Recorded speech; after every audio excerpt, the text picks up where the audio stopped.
Good morning বন্ধুরা, SR ব্লগে সবাইকে স্বাগত জানিয়ে আজকের ব্লগটা শুরু করছি। আর আজকে সকাল সকাল বিছানাটা পরিষ্কার করে নিয়েছি আর ঘরটা সব মোছা কমপ্লিট হয়ে গেছে। সকাল সকাল ঘরের কাজ করে নিয়েছি। আর সকালবেলা টিফিনে রুটি আর ঘুগনি করেছিলাম। অনেক দিন পরে মনে করলাম যে একটু রুটি করা যাক, আর রুটি আর ঘুগনিটা করে নিয়েছি। আর সকালবেলা সব ঘরের কাজ টাজ কমপ্লিট করেছি। আর এখন সবাইকে খেতে দিয়ে দেবো। বলতে সবার রুটিটা গুছানো হয়ে গেছে, এখনও দেয়া হয়নি। আর এই যে ঘুগনিটা হয়েছে, রুটি হয়েছে, ঘুগনি হয়েছে, গ্যাসের অবস্থা পুরোটাই খারাপ। এখন আবার মুছে টুছে নিয়ে দুপুরবেলা রান্নাটা বসাতে হবে। আর এই যে ঘুগনিটা রয়েছে, সবার বাটিতে গুছানো হয়ে গেছে। এই যে শ্বশুরমশাইয়ের জন্য রুটি ঘুগনি গুছানো হয়ে গেছে। আমার ছোট মেয়ের জন্য এই যে গুছিয়েছি, আমার হাজব্যান্ডের জন্য পাঠিয়ে দিয়েছি দোকানে। আমার শাশুড়ি মা খেয়ে দিয়ে নিয়ে গেছে।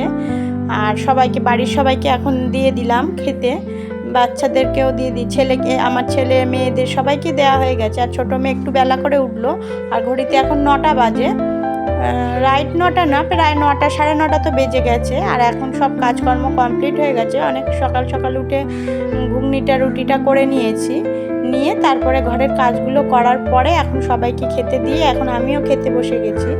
অন্যান্য দিন ভাত হলে সেরকম খাওয়া হয় না, রুটি হলে একটু খেয়ে নিই, রুটি ঘুগনি হয়েছে খেয়ে নিই, বা অন্য কোনো টিফিন হলে খেয়ে নিই। ভাত থাকলে আমি খাই না, একটু আধটু মুড়ি টুড়ি খেয়ে নিই, কিন্তু রুটি টুটি হলে একটু খেয়ে নিই। আজকে একটু রুটি, যেরকম রুটি ঘুগনি খেয়ে নিয়েছি। আর এখন দেখো স্নান করে পুজো টুজো দেওয়া হয়ে গেছে। এখন যাব দুপুরের রান্না করতে। দুপুরের মাছ আনা হয়েছিল, এই যে পাবদা মাছ আনা হয়েছিল, সকালবেলা কেটে রেখেছি।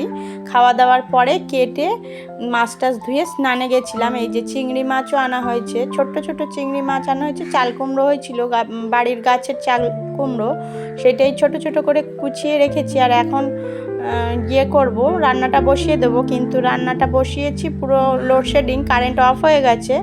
এখন একটু অন্ধকার অন্ধকার রয়েছে, এটা দিয়েই তোমাদেরকে দেখিয়ে দিলাম কি কি রান্না হবে। আর পুরো একবারে রান্নার শেষে আসবো, কেননা এই অন্ধকারের মধ্যে ঠিক মতন করা যাবে না। এই যে মাছগুলো পুরো কেটে ধুয়ে পরিষ্কার করে রেখে আমি গেছিলাম স্নানে, সব কাটাকুটি গুছিয়ে রেখে আমি স্নানে গেছিলাম, এসে পুজো দিলাম। আর এই এখন রান্না বান্না দেখো বন্ধুরা কমপ্লিট হয়ে গেছে। এই যে আমার চাল কুমড়ো দিয়ে চিংড়ি মাছ তরকারি, পাবদা মাছটা একটু ঝাল করেছি। আর বাচ্চারা যদি পাবদা মাছ না খায়, একটু ডিমের কষা করে রেখেছি। আর সকালবেলা আর একটু বাঁধাকপিও করেছিলাম, সেটাই রয়েছে। আর সব রান্না কমপ্লিট হয়ে গেছে। এখন গ্যাস ট্যাস আবারও একবার ভালো করে মুছে নিয়েছি, তখন সেরকমভাবে মোছা হয়নি। আর এই যে দেখো বন্ধুরা পরিষ্কার করে মুছে নিয়েছি। আর এখন আমার রান্না বান্না কমপ্লিট, সবাইকে খেতে দিয়ে দেব। আর হাজব্যান্ডের ভাতটাও দিয়ে আসবো। আর দেখো বন্ধুরা, এই যে সকালবেলা সব কাজকর্ম সারার পরে হাজব্যান্ডের ভাতটাও দিয়ে এসেছিলাম, দুপুরবেলা রান্না টান্না। আর এখন বাজে 3:30, 3:30 না, 4টে বেজে গেছে। এখন দুপুরের ভাতটা নিয়ে এসেছি। প্রায় দিনই খেতে খেতে 4টেই বেজে যায়, কেননা ছোট মেয়েকে স্কুল থেকে নিয়ে এসে ছোট মেয়েকে খাইয়ে দেওয়ার পরে তারপরে আমি খাই। আর এই যে এখন উপরের ওয়েদারটা সুন্দর, আর প্রত্যেক দিন খাওয়ার সময় উপরে তো আসি, ভালো লাগে উপরের এই পরিষ্কার ওয়েদারে খেতে বসতে। আর এই যে এখন বসে খেয়ে নেব, খাওয়া দাওয়ার পরে এখানেই একটু সময় কাটাবো। আর ওয়েদারটাও পরিষ্কার আছে। আর আজ কতদিন হলো বৃষ্টিই হচ্ছে না, কোনো বৃষ্টি নেই, রোদ্দুর রয়েছে, আর প্রচণ্ড পরিমাণে গরম পড়ছে। আর এই যে তাহলে এখন খেয়ে নিই, তারপরে আসছি বন্ধুরা।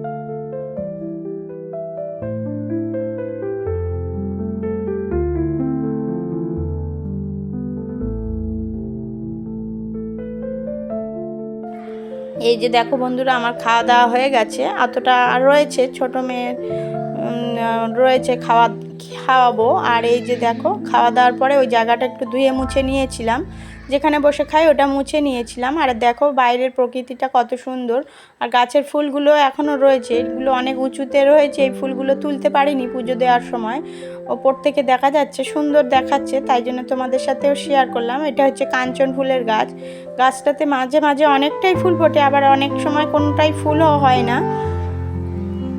আর এই যে ওয়েদারটা সুন্দর লাগছে, এখনও রোদ্দুরে ফুলগুলো চুপসে যায় কিন্তু এখনও ভালো আছে। গুড ইভিনিং বন্ধুরা, এখন হচ্ছে সন্ধ্যে 7টা বাজে।